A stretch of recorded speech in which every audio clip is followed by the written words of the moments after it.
My name is Eleanor Hartwell, and this is the story of how my 70th birthday changed everything. Some people say revenge is a dish best served cold. I say it's best served with a side of birthday cake and a helping of justice. I've lived in this big house for 43 years. The walls hold memories of birthday parties, Christmas mornings, and family dinners. My late husband Richard and I raised 3 children here, Michael, Patricia, and James. We gave them everything. Private schools, college funds, cars, down payments for their first homes. Richard passed away 5 years ago, leaving me alone in this empty house. Before he died, he made me promise to take care of our children. "They'll need you, Ellie," he said, holding my hand on his hospital bed. Family is everything. I kept that promise, even when they stopped keeping theirs. The morning of my 70th birthday started like any other lonely day. I made coffee for one, ate toast for one, and sat at a dining table meant for 8. The phone sat silent on the kitchen counter. No cards waited in the mailbox. But I had hope. Surely, one of my children would remember. Surely, someone would call. I was wrong. I spent the morning cleaning the house, just in case someone decided to visit. I dusted the family photos on the mantel, pictures of birthdays past, when my children were young and still loved me. Or at least, when they still pretended to. Michael was my oldest. He lived across town with his wife Susan and their 2 teenagers. I barely saw them anymore, except when Michael needed something. Last month, he called asking for money to fix his roof. Before that, it was help with his son's tuition. Patricia lived 2 hours away, but might as well have been on another planet. She was always too busy with her job, her social life, her yoga classes. When I called her, she would rush off the phone after 5 minutes. James was my youngest, and once upon a time, my closest. But success changed him. His law practice made him wealthy, and wealthy made him cold. He forgot where he came from and who helped him get there. I looked at their photos and wondered when my children became strangers. The afternoon sun streamed through the kitchen windows as I prepared for my birthday dinner. I had made reservations at Romano's, my favorite Italian restaurant. I thought about canceling, but something inside me refused to give up hope. Maybe one of them would surprise me. I put on my best dress, the blue one Richard always said brought out my eyes. I did my hair and even put on lipstick. Looking in the mirror, I saw an old woman trying too hard to feel special on her birthday. The drive to Romano's took 15 minutes.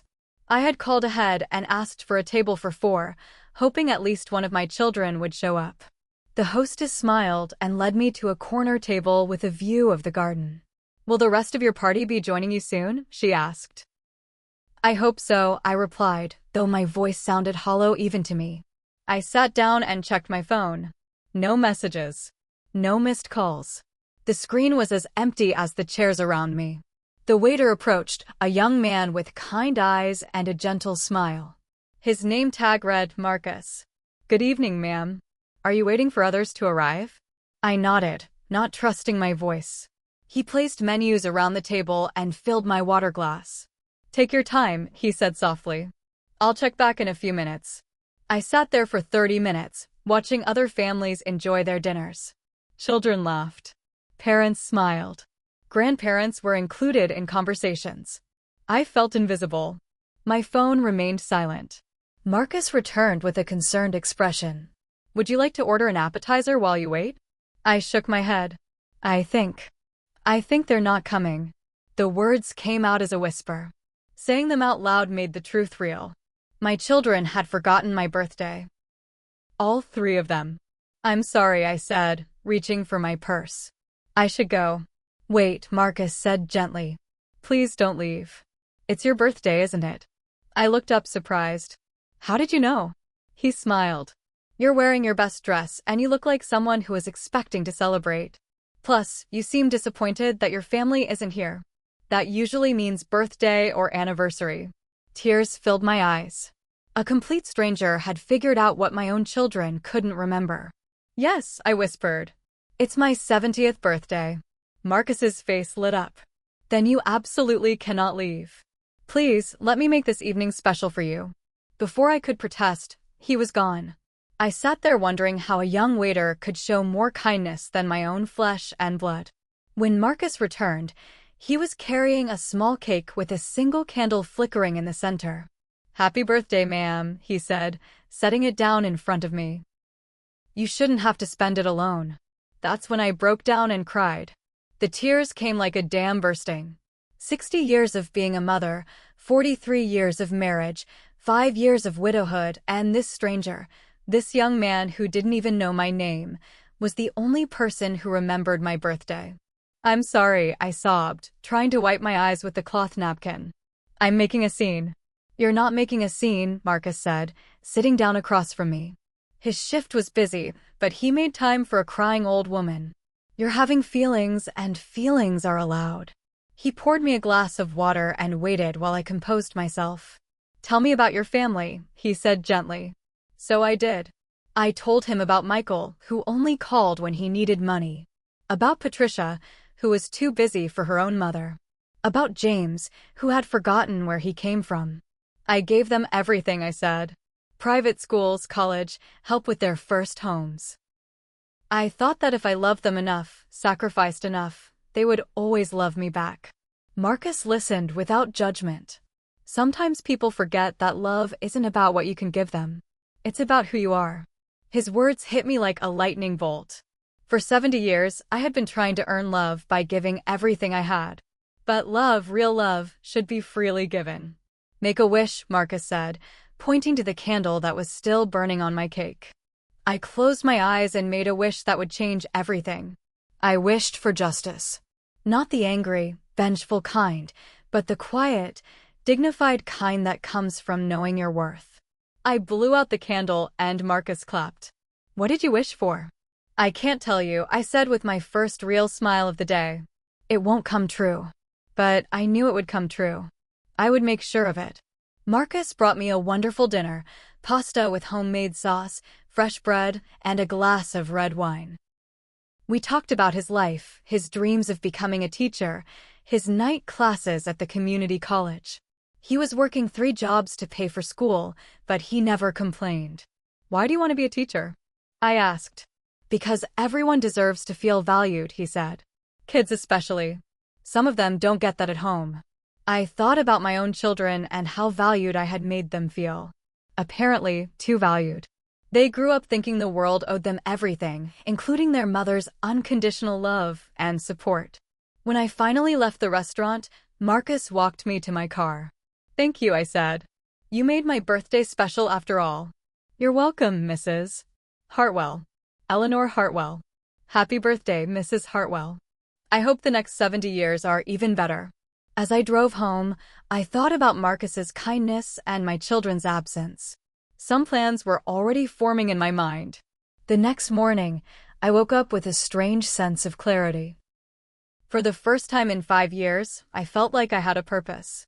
I made coffee and sat in Richard's old chair, thinking about the fortune he had left me. Most people didn't know how wealthy we really were. Richard had been smart with investments, and we lived modestly despite our growing wealth.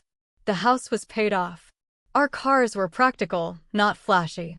We saved and invested instead of spending.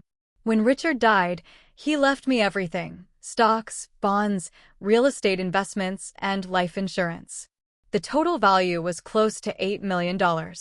My children knew we had some money, but they had no idea how much. They assumed it would all be there someday. They treated me like a bank, making withdrawals of affection only when they needed deposits of cash.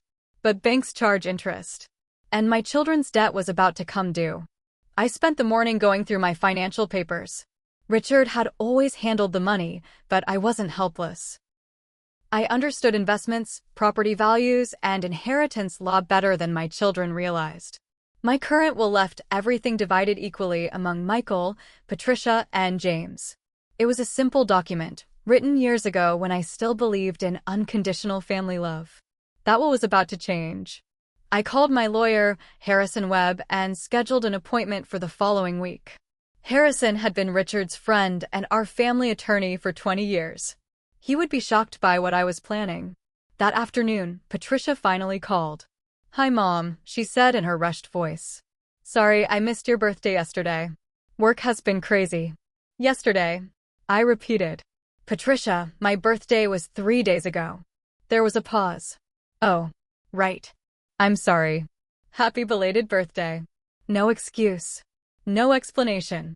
Just a casual, oh, like forgetting your mother's 70th birthday was as minor as forgetting to pick up milk. How was it? She asked, probably hoping I would say it was quiet and lonely so she wouldn't feel guilty. It was perfect, I said. I had dinner at Romano's with someone who actually remembered it was my birthday. That's nice, Mom. Listen, I have to run. Client meeting in 5 minutes. Love you. She hung up before I could respond. Love you. The words felt empty, like coins tossed into a beggar's cup. Michael called that evening with similar fake concern and rushed excuses. James didn't call at all. I spent the evening researching Marcus online. It wasn't hard to find information about him. Marcus Johnson, age 24, studying elementary education at the community college. He worked at Romano's, a coffee shop, and did weekend landscaping to pay for school. Here was someone working 3 jobs to better himself, while my children sat in their comfortable lives, funded by their parents' generosity, and couldn't spare 5 minutes to call their mother. The meeting with Harrison Webb was scheduled for Tuesday at 2 p.m. I arrived early and sat in his waiting room, watching other clients come and go. Families fighting over money. Couples dividing assets. Children demanding their inheritance early. Eleanor.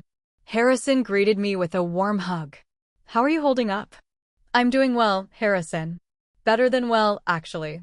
He led me to his office, and I sat in the same chair where Richard and I had signed our wills years ago.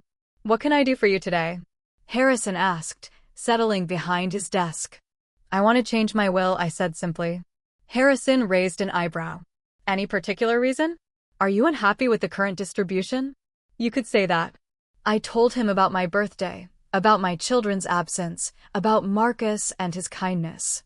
Harrison listened without interrupting, his expression growing more serious with each detail.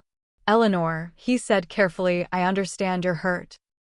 But rewriting your entire will because of one forgotten birthday, that seems extreme. It wasn't one forgotten birthday, Harrison. It was the final forgotten birthday in a long line of forgotten phone calls, missed visits, and selfish demands. I leaned forward in my chair. My children see me as an ATM. They make withdrawals whenever they need something, but they never make deposits. They never invest in our relationship. Harrison was quiet for a long moment. What exactly do you want to do? I want to leave everything to Marcus Johnson, I said. Harrison's pen stopped moving. Everything. The house, the investments, the life insurance, all of it. $8 million. Eleanor, you can't be serious. He's a stranger. No, I said firmly. My children are strangers. Marcus is the only person who treated me with genuine kindness on my birthday.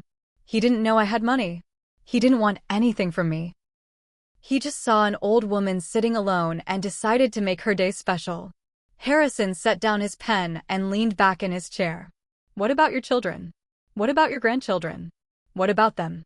When was the last time any of them visited me just because they wanted to see me? When was the last time they called without asking for money?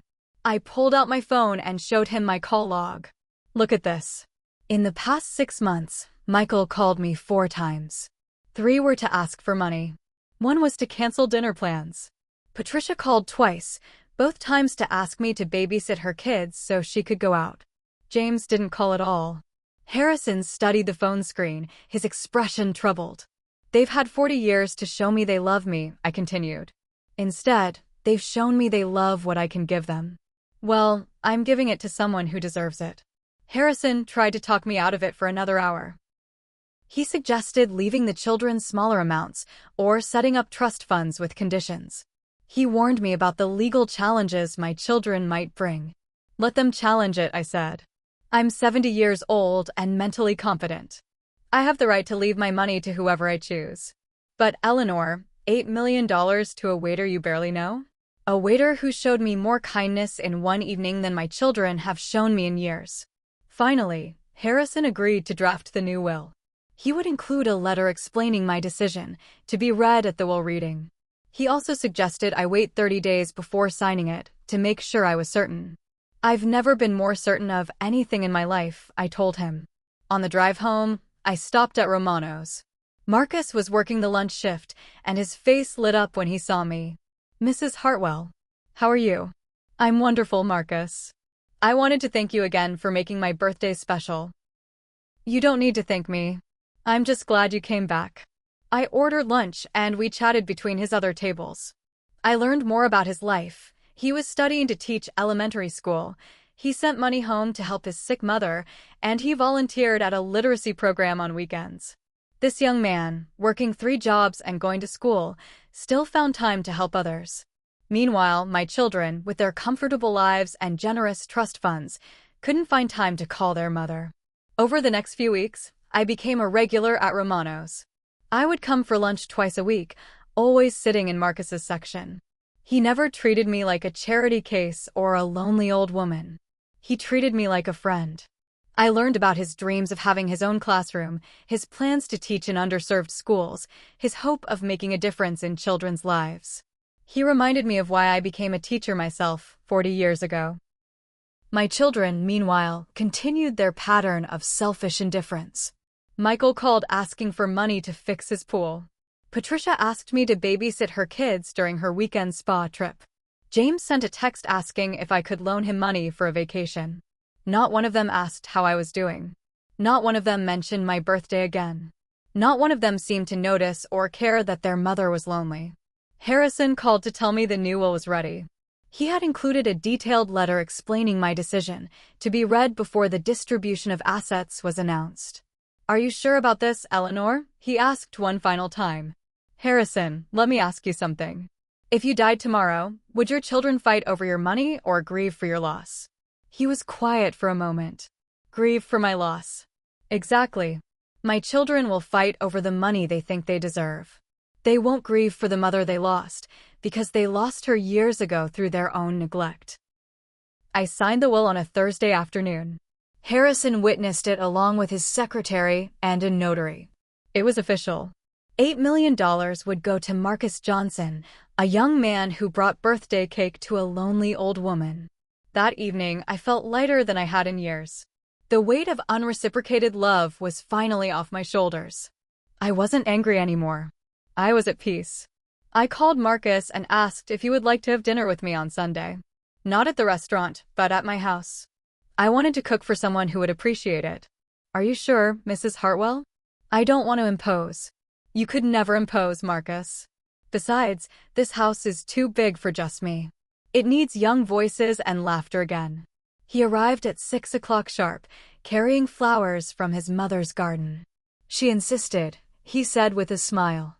She says you should always bring something when someone invites you to their home. I made pot roast with vegetables, just like I used to make for Richard and the children. Marcus praised every bite and asked for seconds. When was the last time one of my children had asked for seconds? After dinner, we sat in the living room and talked. Marcus admired the family photos and asked about my life with Richard. I found myself telling stories I hadn't shared in years. You must miss him terribly, Marcus said. I do. But I think he would be happy that I'm moving forward with my life instead of just existing. As winter turned to spring, Marcus and I developed a genuine friendship. He would come for Sunday dinner every week, and I would go to Romano's for lunch twice a week. We talked about books, politics, his studies, and his dreams. I started tutoring him in education theory, drawing on my 40 years of teaching experience. He was a natural teacher, patient, kind, and enthusiastic about learning. My children remained oblivious to the changes in my life. They still called only when they needed something. They still made excuses for missing family gatherings. They still treated me like a resource rather than a person. In April, Michael asked me to co-sign a loan for a boat. A boat? Not a house, not a car, not something he needed. A toy. Why do you need a boat? I asked. Susan thinks it would be fun for the kids. And it's a good investment. Michael, boats are terrible investments. They lose value the moment you put them in the water. Come on, Mom. You can afford it. You and Dad always said you wanted us to enjoy life. There it was. The assumption that my money was their money. The expectation that I would fund their wants without question. No, I said. No, I won't co-sign the loan, Michael. He was shocked. I had never said no to any of them before. Fine, he said coldly. I guess I know where I stand with you. He hung up. That was the last time he called. Patricia reacted similarly when I declined to pay for her daughter's expensive summer camp. It's only $3,000, Mom. You can afford it. That's not the point, Patricia. Then what is the point? You're our mother. You. They loved what I represented: financial security, unconditional support, a safety net for their poor decisions. Real love doesn't come with conditions or expectations. Real love is what Marcus showed me when he brought birthday cake to a stranger. James was the most direct. Look, Mom, I need $50,000 for a real estate investment. It's a sure thing. James, you're a lawyer. You make excellent money. Why do you need mine? Because this opportunity won't wait, and all my cash is tied up in other investments. Then wait for a different opportunity. God, Mom, when did you become so stingy? It's not like you're taking it with you. That phrase echoed in my mind for days. It's not like you're taking it with you. As if my death was something they were waiting for. As if I was just an obstacle between them and their inheritance. By summer, the gap between my children and me had widened into a canyon. They rarely called, never visited, and when they did communicate, it was cold and transactional. Marcus, meanwhile, had become like the son I never had. He graduated from community college with honors and was accepted to the state university to finish his education degree. I was prouder of his achievements than I had been of my own children's in years. I couldn't have done it without your help, he told me at his graduation party. I had thrown him a small celebration at my house, inviting his mother and a few of his friends. You did it with your own hard work and determination, I replied. I just provided some encouragement. His mother pulled me aside that evening. I can't thank you enough for what you've done for Marcus. You've been like a second mother to him. He's been like a son to me, I said, and I meant it. That night, after everyone had gone home, I sat in my garden thinking about the different kinds of family.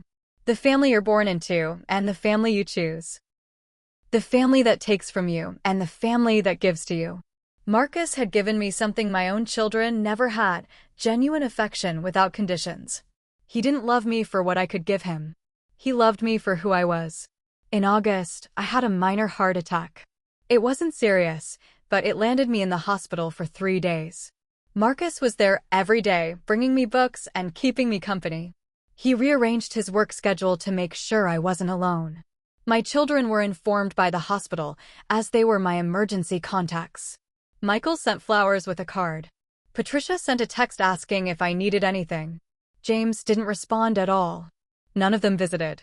None of them called to check on me personally.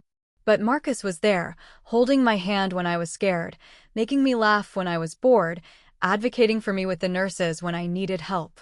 You don't have to stay, I told him on the second day. You have work and school. Where else would I be? He replied, your family. Family. The word meant something different now. Family wasn't about blood or obligation. Family was about choice and love and showing up when it mattered.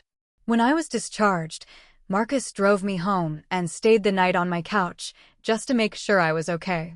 In the morning, he made breakfast and refused to let me do any housework. Doctor's orders, he said with a grin. Rest and relaxation. My own children had never taken care of me like that.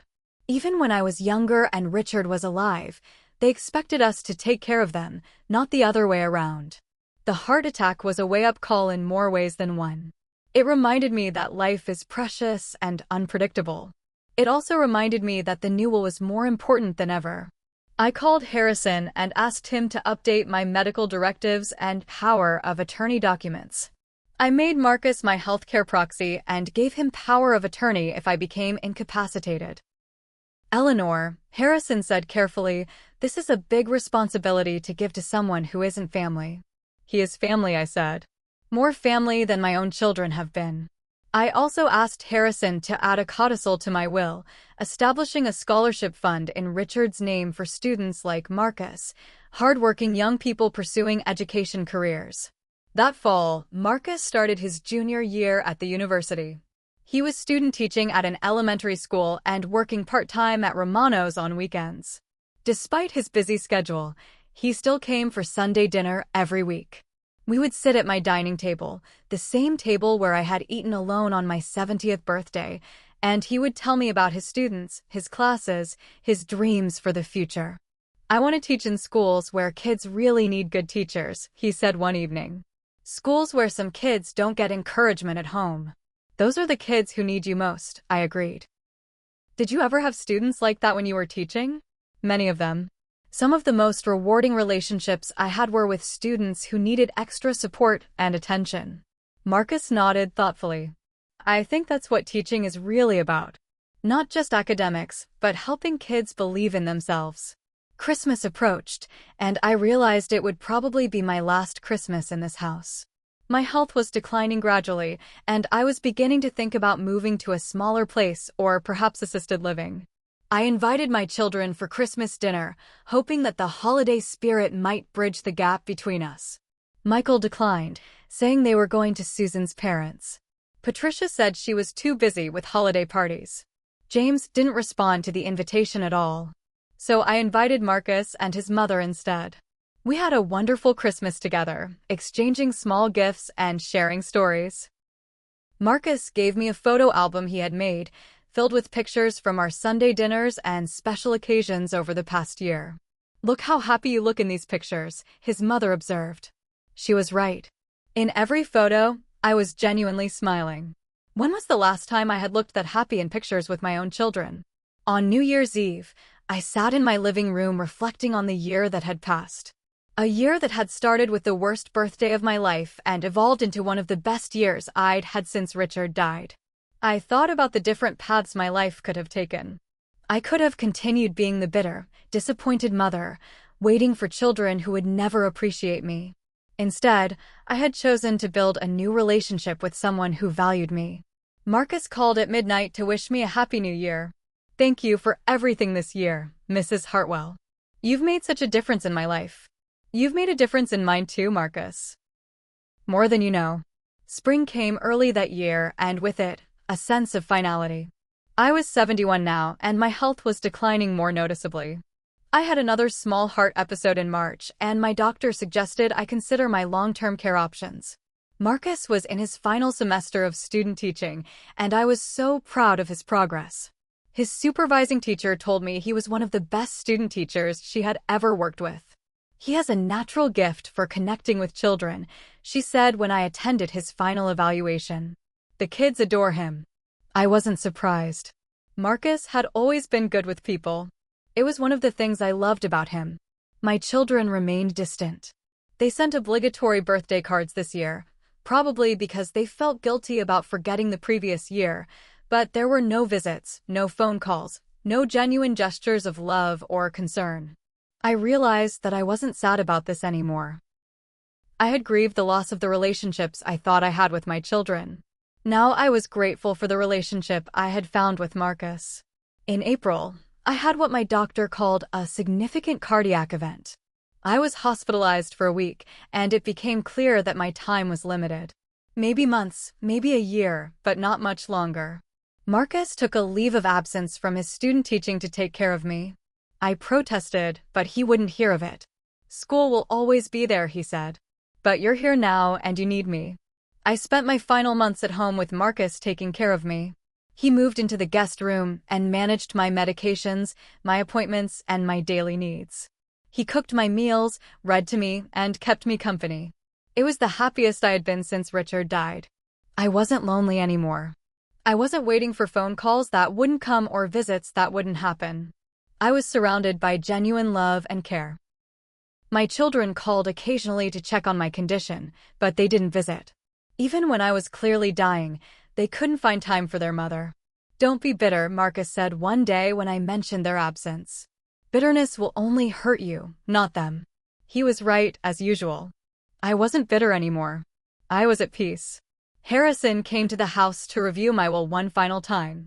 Everything was in order. The letter explaining my decision was detailed and clear. The scholarship fund was established. Marcus would inherit everything, and my children would learn about the consequences of their neglect. Are you sure you don't want to tell them about the will? Harrison asked. It might give them a chance to rebuild their relationship with you.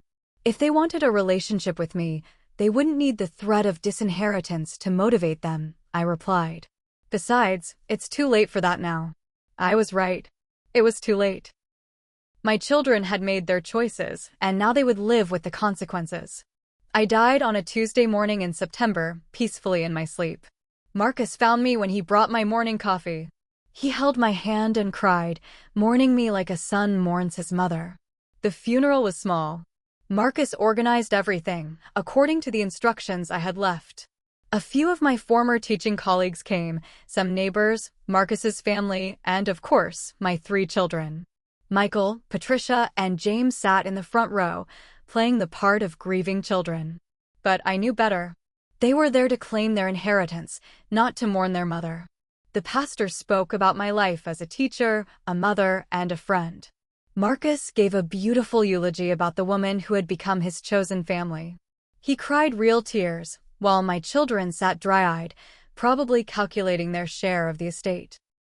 After the service, Harrison approached my children and informed them that the will reading would take place the following week in his office. They nodded solemnly, but I could see the anticipation in their eyes. They thought they were about to become very wealthy. They had no idea what was coming. Marcus stayed at the house that night, not wanting to leave it empty. He sat in the living room, looking at the family photos and probably wondering how children could be so indifferent to a mother's love. He didn't know about the will. I had kept that secret, wanting him to grieve authentically without the complication of financial gain. The will reading was scheduled for the following Wednesday at 2 p.m.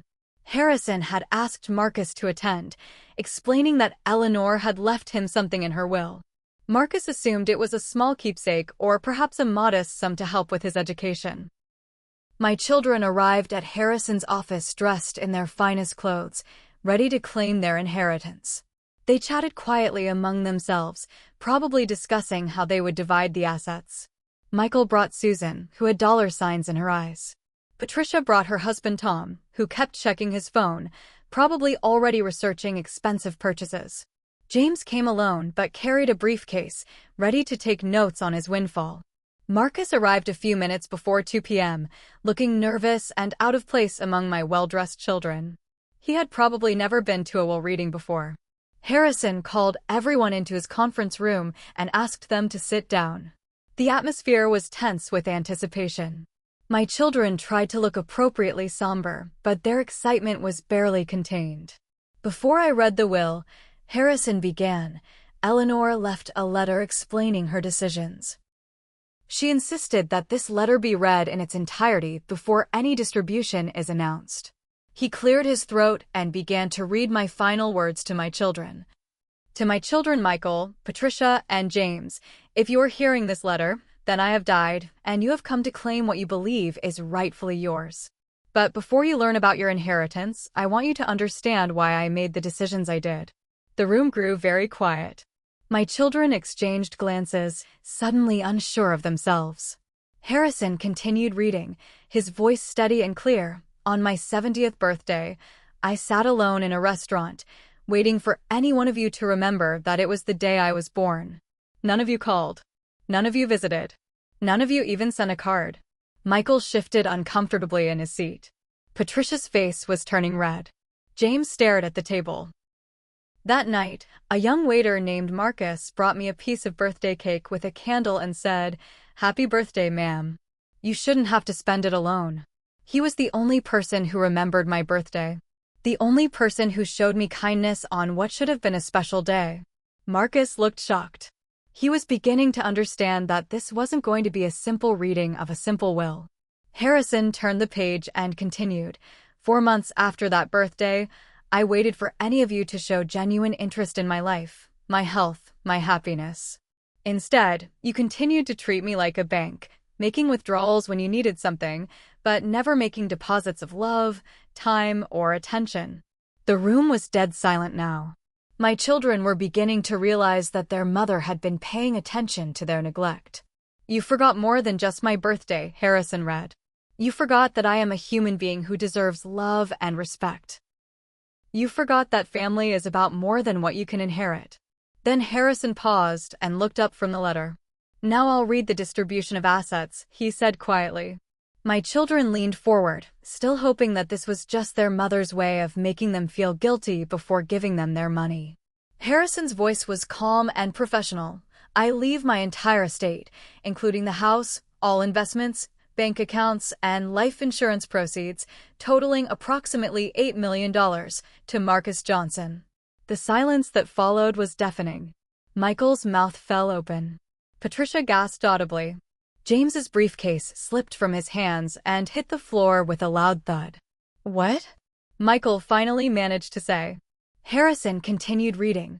To Marcus Johnson, who showed me kindness when my own children showed me indifference, who visited me when I was sick, who treated me like family when my real family treated me like a stranger, I leave everything. Marcus looked like he might faint. I don't understand. Mrs. Hartwell never said anything about. There's more, Harrison said, returning to the letter. I also established the Richard Hartwell Memorial Scholarship Fund with $1 million to be administered by Marcus, providing educational support for deserving students pursuing teaching careers. Susan stood up so quickly her chair fell backward. This is insane. She can't do this. She absolutely can, Harrison replied calmly. Eleanor was of sound mind when she wrote this will. It was witnessed and notarized properly. Patricia was crying now, but they weren't tears of grief. They were tears of rage and disbelief. A waiter? She left everything to a waiter. She left everything to someone who loved her, Harrison corrected. James found his voice. We'll contest this. No court will uphold a will that leaves $8 million to a stranger. Marcus isn't a stranger, Harrison said. He was Eleanor's chosen family. He cared for her during her final illness. He was present in her life in ways that, frankly, none of you were. The truth of those words hit the room like a physical blow. My children knew it was true. They had abandoned their mother emotionally long before she died, and now they were facing the consequences. Michael's face was turning purple with rage. This is ridiculous. We're her children. We have rights. You have the right to contest the will, Harrison agreed. But I should warn you that Eleanor anticipated this possibility. She left detailed documentation of your neglect, including phone records, missed visits, and a journal of every interaction she had with each of you over the past 5 years. He pulled out a thick folder. She was very thorough. Every time you called asking for money, every canceled visit, every forgotten birthday and holiday, it's all documented. If you contest this will, all of this evidence will become public record. The room was spinning with tension and shock. My children were realizing that their mother had been more aware of their behavior than they ever imagined. Harrison wasn't finished. The letter concludes, to my children who forgot me on my birthday, you forgot more than just a date. You forgot that love is earned through actions, not inherited through blood. You forgot that a mother's heart needs more than occasional phone calls asking for money. You forgot that I was a person worthy of love and respect, not just a source of financial support. Then Harrison paused and looked directly at my 3 children.